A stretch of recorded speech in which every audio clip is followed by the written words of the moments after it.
ঘরের কিছু সামান্য উপকরণ দিয়ে আজ আমি আপনাদের জন্য বানিয়েছি দোকানের মতো হুবাহু বাপুজি কেক, যেটা আমরা ছোট বড় সবাই পছন্দ করে থাকি। আর এটা বানানো কিন্তু বন্ধুরা খুবই সহজ, একদম দোকানের মতো পারফেক্ট। আর ঘরের কিছু সামগ্রী দিয়ে বানিয়ে নেবেন। চলুন ভিডিওটা শুরু করে ফেলি। ভিডিওটা ফুল দেখার রিকোয়েস্ট অবশ্যই বন্ধুরা থাকবে। অবশ্যই চ্যানেলটাকে সাবস্ক্রাইব করে একটা লাইক করে দেবেন। সবার প্রথমে এরকম আমি বাটি দিয়ে আজকে মেজারমেন্ট করে দেখাচ্ছি, যেহেতু এরকম ধরনের বাটি কিন্তু সবার বাড়িতেই অ্যাভেলেবেল থাকে।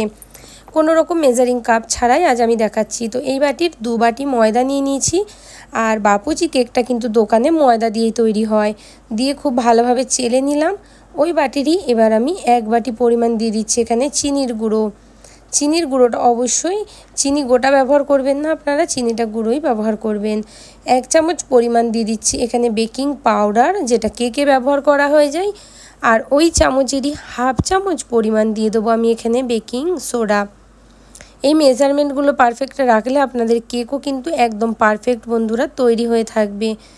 তো এই দুটোকেও চলুন খুব ভালোভাবে চেলে নিচ্ছি। চালার পরে যেই মোটা অংশটা থাকবে সেটাকে কিন্তু আমি ফেলে দেব। আর সাইডে আমি নিয়ে নেব এরই সাথে সাথে একটা মিক্সিং বাউল। মিক্সিং বাউলের মধ্যে 2টো ডিম ফেটিয়ে দিয়ে দিতে হবে এর মধ্যে। আর ডিমগুলো কিন্তু রুম টেম্পারেচারে হওয়া একদমই দরকার। ফ্রিজের ডিমে কিন্তু এই কেকটা খুব ভালো হবে না, তাই অবশ্যই ডিমগুলো আপনারা রুম টেম্পারেচারেরই ব্যবহার করবেন। 2টো ডিম দিয়ে তার সাথে দিয়ে দেবো যে বাটিতে মেপে আমি সবই সামগ্রী নিয়েছি সেই বাটিরই 1/2 বাটি পরিমাণ রিফাইন্ড অয়েল। কোনো রকম ফ্লেভারফুল এখানে তেলটা ব্যবহার করবেন না, রিফাইন্ড অয়েলটাই কিন্তু ব্যবহার করবেন। এবার 2 থেকে 3 মিনিট খুব ভালোভাবে এরকম আমি বিটারের সাহায্যে বিট করে নেব, খুবই হালকাভাবে। আর এর কালারটা দেখবেন বন্ধুরা বিট করার পর কিন্তু একদম চেঞ্জ হয়ে যায়। তো 2 থেকে 3 মিনিট এইভাবে এটাকে বিট করে নেবেন। বিট করার পর দেখবেন যখন তেল আর ডিমটা খুব ভালোভাবে মিশে গেছে, ফ্লেভারের জন্য দিয়ে দেবো এর মধ্যে ভ্যানিলা এসেন্স 1 চামচ পরিমাণ। যেহেতু ডিম আছে, কাঁচা ডিমের গন্ধটার জন্যই কিন্তু ভ্যানিলা এসেন্সটা ব্যবহার করা হচ্ছে। আপনারা যদি ডিম না দিতে চান তাহলে কিন্তু 1 বাটি পরিমাণ টক দই এর মধ্যে ব্যবহার করতে পারেন। ডিম ছাড়াও কিন্তু এই কেকটা তৈরি করা যায়, কিন্তু দোকানে যেহেতু ডিম দিয়ে হয় তাই আমি এটা আপনাদের ডিম দিয়ে দেখাচ্ছি। অপরদিকে আরেকটা মিক্সিং বাউলের মধ্যে নিয়ে নেব কিছুটা পরিমাণ চীনাবাদাম।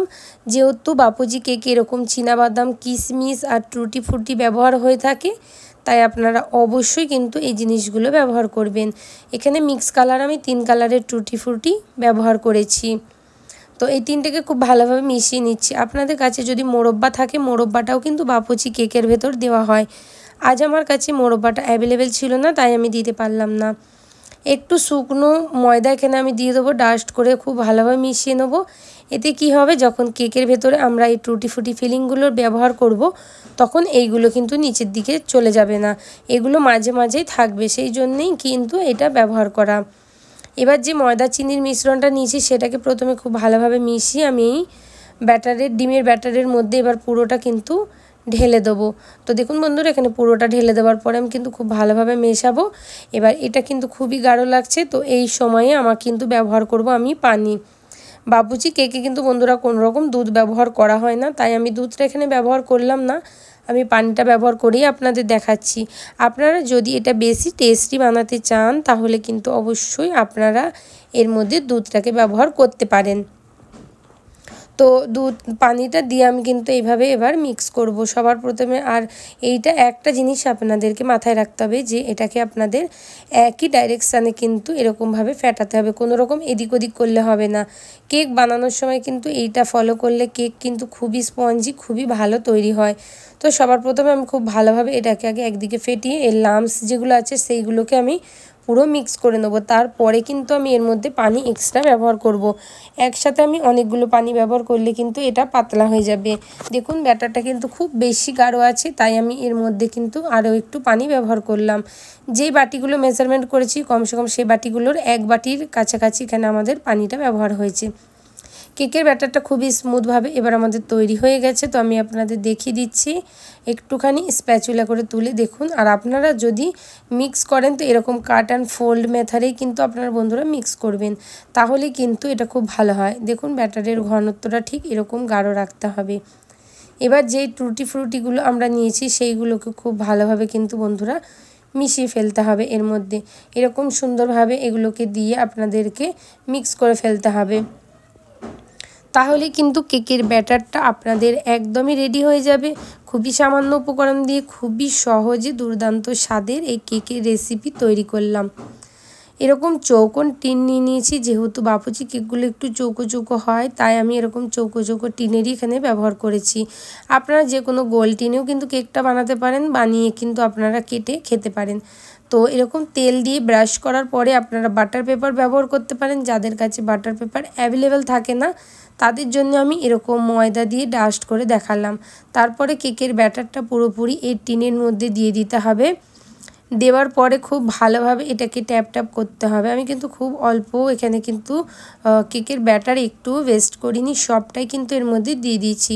এবার এরকম একটু ঠুকে ঠুকে যত এয়ার বাবলসগুলো আছে সেইগুলো কিন্তু আপনাদের বার করে ফেলতে হবে। তো চলুন, এখানে কেকের ব্যাটার একদম রেডি হয়ে গেছে। চলে যাচ্ছি নেক্সট প্রসেসে। একটা কড়াইয়ের মধ্যে বসিয়ে দিয়েছি একটা স্ট্যান্ডটা যখন দেখবেন একটু গরম হয়ে এসেছে, তখন আপনাদেরকে কেকের ব্যাটারটা খুবই সাবধানভাবে এর মধ্যে বসিয়ে দিতে হবে। বসিয়ে দিয়ে এবারে ঢাকনাটাকে খুব আস্তেভাবে এর মধ্যে দিয়ে আমি ঢাকা দিয়ে প্রথমে হাই ফ্লেমে 5 মিনিট আর 25 মিনিট লো ফ্লেমে এটাকে রেখে দেবো কেকটা, তাহলে কিন্তু পারফেক্ট আমাদের তৈরি হয়ে যাবে। তো দেখুন বন্ধুরা, এখানে 25 মিনিট পরে আমি দেখিয়ে দিচ্ছি, এখানে কিন্তু টোটালি 30 মিনিট হয়ে গেছে, যেহেতু 5 মিনিট হাই ফ্লেমে দিয়েছিলাম। আর এবার আমাদেরকে একটা টুথপিক এরকম ডুবিয়ে দেখে নিতে হবে ভেতরে। যদি টুথপিকটা একদম শুকনো থাকে, ভাববেন কেক পারফেক্ট রেডি হয়ে গেছে। আর যদি দেখেন টুথপিক একটু ভেজা আছে, তাহলে আরও 5 মিনিট লো ফ্লেমে রেখে দেবেন। তো এটা ওপরটা একটু কম কালার এসছে, ওপরটা আরেকটু কালার আসার জন্য আপনাদেরকে এটাকে আরেকটু ঢেকে প্রায় এর মধ্যে পুরোপুরি ঠান্ডা করতে হবে, তাহলে হচ্ছে আরেকটু সামান্য কালার আসবে। কিন্তু দোকানের মতো একদম ডার্ক কালার বন্ধুরা আসে না, এটা কিন্তু মাইক্রো ওভেনেই হয়। তো গ্যাসে যদি আপনারা তৈরি করেন তাহলে কিন্তু এরকম ধরনেরই কালার আসবে।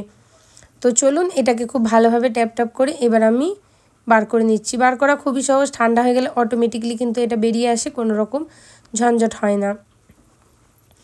কত সুন্দর কালার এসছে নিশ্চয়ই আপনারা দেখতে পাচ্ছেন। এবার আমি একটা নাইফের সাহায্যে, যেরকম বাপুচি কেক পিস পিস হয় ঠিক সেরকম ছোট ছোট পিস পিস করে এবার আমি কেটে নেব। তো দেখুন কতটা নরম আর কতটা স্পঞ্জি কেকটা তৈরি হয়েছে, খুব সুন্দর। আমি একটা আপনাদেরকে ভেঙে দেখিয়ে দেবো।